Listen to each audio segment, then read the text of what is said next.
नमस्कार। आकाशवाणी जयपुर अजमेर से प्रस्तुत हैं प्रादेशिक समाचार।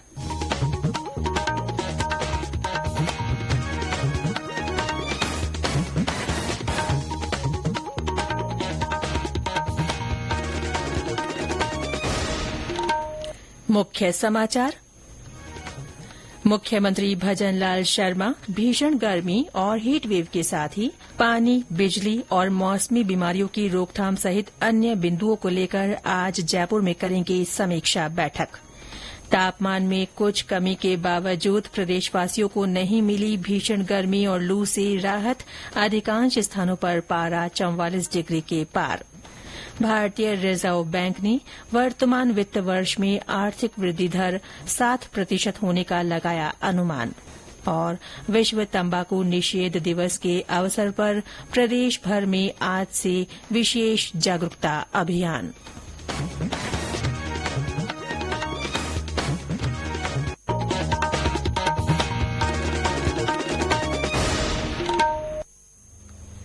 समाचारों के साथ मैं रितिका गुप्ता और अब समाचार विस्तार से। प्रदेश में भीषण गर्मी और हीट वेव के साथ पानी, बिजली और मौसमी बीमारियों की रोकथाम सहित अन्य बिन्दुओं को लेकर मुख्यमंत्री भजन लाल शर्मा आज जयपुर में समीक्षा बैठक लेंगे। इसमें सभी जिलों के प्रभारी सचिवों के साथ जिलों के सभी वरिष्ठ अधिकारी शामिल होंगे। इससे पहले सभी विभागों के सचिवों को 30 मई तक प्रस्तुतिकरण देने को कहा गया था। उधर प्रदेश के सभी जिलों में 2 दिवसीय दौरे पर भेजे गए प्रभारी सचिवों को भी अपनी रिपोर्ट पेश करने को कहा गया था। इस दौरान ई फाइलिंग, संपर्क पोर्टल, पेयजल की व्यवस्था और वृक्षारोपण कार्यों की प्रगति की समीक्षा भी की जाएगी। बैठक में सभी अतिरिक्त मुख्य सचिव, प्रमुख शासन सचिव और सभी जिला प्रभारी सचिव मौजूद रहेंगे।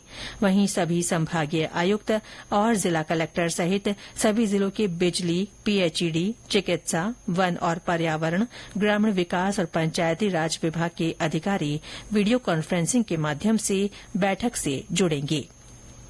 प्रदेशवासी भीषण गर्मी और लू से जूझ रहे हैं। पिछले 24 घंटों में तापमान में कुछ कमी आने के बावजूद भी लोगों को राहत नहीं मिल पाई है। मौसम विभाग के अनुसार 48.3 डिग्री सेल्सियस तापमान के साथ श्रीगंगानगर प्रदेश का सबसे गर्म स्थान रहा। यहां तापमान सामान्य से 6 डिग्री ज्यादा दर्ज किया गया। राज्य के कुछ भागों में तापमान में 1 से 3 डिग्री की गिरावट भी हुई। चूरू में पारा गिरकर 47, फलौदी में 46.8 और बाड़मेर में 44.2 डिग्री रिकॉर्ड किया गया। हाल ही में इन स्थानों पर पारा 50 डिग्री के पास पहुंच गया था और ये देश के सबसे गर्म स्थान दर्ज किए गए थे।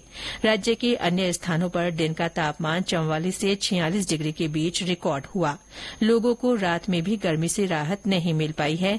कल बीकानेर और चूरू में 33.2 डिग्री सेल्सियस तापमान के साथ सबसे ज्यादा गर्म रातें दर्ज की गई। हालांकि कल कुछ स्थानों पर दोपहर बाद मौसम बदला।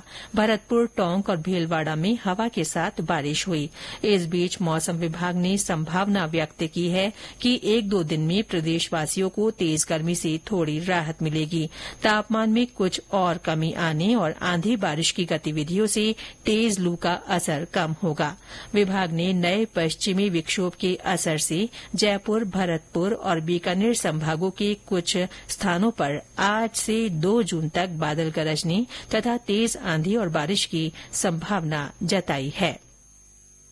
जन स्वास्थ्य विभाग के निदेशक डॉ रवि प्रकाश माथुर ने कहा है कि हीट वेव से होने वाली मौतों के आंकड़ों को लेकर आमजन भयभीत और भ्रमित न हों। उन्होंने कहा कि प्रदेश में अब तक हीट वेव से 5 मौतें हुई हैं। इस संबंध में चिकित्सा और स्वास्थ्य विभाग द्वारा रोजाना प्रामाणिक जानकारी उपलब्ध करवाई जा रही है। श्री माथुर ने कहा कि प्रदेश में हीट वेव से जनहानि न हो, इसके लिए विभाग पूरी सतर्कता और सजगता के साथ काम कर रहा है। जिला स्तर से इसकी प्रभावी मॉनिटरिंग की जा रही है। ये समाचार आकाशवाणी जयपुर अजमेर से प्रसारित किए जा रहे हैं। भारतीय रिजर्व बैंक ने वर्तमान वित्त वर्ष में आर्थिक वृद्धि दर 7% होने का अनुमान लगाया है। वार्षिक रिपोर्ट में बैंक ने कहा है कि वर्ष 2024-2025 के लिए वास्तविक सकल घरेलू उत्पाद की वृद्धि दर समान रूप से 7% बढ़ने का अनुमान है। केंद्रीय बैंक ने कहा कि वित्त वर्ष 2024 में भारतीय अर्थव्यवस्था मजबूत गति से बढ़ी। इस दौरान वास्तविक सकल घरेलू उत्पाद की वृद्धि पिछले वर्ष के 7% से बढ़कर 7.6% हो गई। अलवर के सरिस्का बाघ अभ्यारण्य में 5 नए शावक देखे जाने से वन्यजीव प्रेमियों में खुशी की लहर है। ये शावक कल कैमरे में ट्रैप हुए। इनमें से 4 शावक बाघिन ST22 के और 1 शावक बाघिन ST12 का है। वर्ष 2008 के बाद सरिस्का में पहली बार किसी बाघिन ने एक साथ 4 शावकों को जन्म दिया है। सरिस्का में अब बाघों की कुल संख्या बढ़कर 40 हो गई है, जिनमें 11 बाघ, 14 बाघिन और 15 शावक है। मुख्यमंत्री भजन लाल शर्मा ने बाघों का कुनबा बढ़ने पर प्रदेशवासियों को बधाई दी है। सोशल मीडिया पोस्ट में श्री शर्मा ने कहा कि सरिस्का में नए मेहमानों का स्वागत है। उन्होंने कहा कि राज्य सरकार गति और शक्ति के प्रतीक बाघ के संरक्षण और उनके लिए पारिस्थितिकी तंत्र को संतुलित रखने के वास्ते पूरी तरह संकल्पित है। आज विश्व तंबाकू निषेध दिवस है। तंबाकू सेवन के दुष्प्रभावों के बारे में जागरूकता फैलाने के लिए ये दिन मनाया जाता है। विश्व स्वास्थ्य संगठन द्वारा निर्धारित इस वर्ष की थीम है बच्चों और युवाओं को तंबाकू सेवन से बचाना। इस अवसर पर चिकित्सा और स्वास्थ्य विभाग की ओर से प्रदेश भर में आज से एक विशेष अभियान चलाया जा रहा है। 21 जून को अंतर्राष्ट्रीय योग दिवस तक चलने वाले इस अभियान के तहत तंबाकू निषेध थीम पर रोजाना मैराथन, साइकिल रैली और प्रभात फेरी जैसे कार्यक्रम होंगे। जिला प्रशासन और अन्य सहयोगी विभागों के तालमेल के साथ इन गतिविधियों का आयोजन किया जाएगा। सवाईमाधोपुर में इस मौके पर कई जागरूकता गतिविधियां हो रही हैं। मुख्य चिकित्सा और स्वास्थ्य अधिकारी डॉ धर्म सिंह मीणा ने बताया कि अभियान के दौरान रोजाना MyGov पोर्टल पर तंबाकू का सेवन नहीं करने की शपथ दिलाई जाएगी।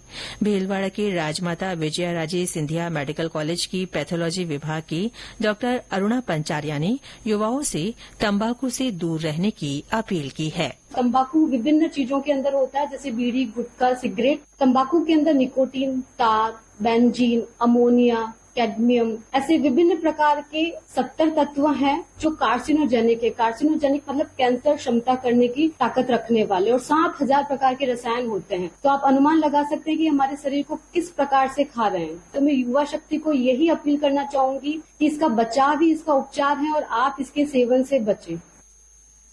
विश्व तंबाकू निषेध दिवस के उपलक्ष्य में विभिन्न जिलों में कार्यक्रम आयोजित हो रहे हैं। इसी कड़ी में कल शाम बीकानेर के PBM अस्पताल में कैंसर मरीजों के परिजनों को तंबाकू से होने वाले नुकसान की जानकारी दी गई। प्रदेश में जल्दी ही विद्या समीक्षा केंद्र बनाए जाएंगे। स्कूल शिक्षा विभाग के शासन सचिव कृष्ण कुणाल ने बताया कि इससे डेटा आधारित गवर्नेंस को गति मिलेगी। श्री कुणाल कल जयपुर में माध्यमिक शिक्षा निदेशक, प्रारंभिक शिक्षा निदेशक और अतिरिक्त राज्य परियोजना निदेशक के साथ आयोजित समीक्षा बैठक को संबोधित कर रहे थे। शासन सचिव ने बैठक में नई शिक्षा नीति के अनुरूप रोड मैप तैयार करने, नई भर्तियां, पदोन्नति, शिक्षा संघों की मांगों के अनुरूप तबादला नीति, परीक्षा परिणाम में और सुधार तथा विद्यार्थियों के साथ तकनीक के माध्यम से शिक्षण पर चर्चा कर आवश्यक कार्रवाई के निर्देश दिए। राज्य में खाद्य पदार्थों में मिलावट के खिलाफ चलाए जा रहे अभियान के तहत अजमेर में कल करीब 18,000 लीटर खाद्य तेल सीज किया गया। अलग अलग प्रतिष्ठानों पर की गई कार्रवाई में खाद्य तेल जब्त किया गया। खाद्य सुरक्षा और औषधि नियंत्रण अतिरिक्त आयुक्त पंकज ओझा के नेतृत्व में जयपुर की स्पेशल केंद्रीय टीम और अजमेर के खाद्य सुरक्षा अधिकारियों की टीम ने इस कार्रवाई को अंजाम दिया। और अंत में मुख्य समाचार एक बार फिर। मुख्यमंत्री भजन लाल शर्मा भीषण गर्मी और हीट वेव के साथ ही पानी, बिजली तथा मौसमी बीमारियों की रोकथाम सहित अन्य बिंदुओं को लेकर आज जयपुर में समीक्षा बैठक करेंगे। तापमान में कुछ कमी के बावजूद प्रदेशवासियों को भीषण गर्मी और लू से राहत नहीं मिल पाई है। अधिकांश स्थानों पर पारा 44 डिग्री के पार दर्ज हुआ है। भारतीय रिजर्व बैंक ने वर्तमान वित्त वर्ष में आर्थिक वृद्धि दर 7% होने का अनुमान लगाया है। और विश्व तंबाकू निषेध दिवस के अवसर पर प्रदेश भर में आज से विशेष जागरूकता अभियान चलाया जा रहा है। इसके साथ ही प्रादेशिक समाचार बुलेटिन समाप्त हुआ। नमस्कार।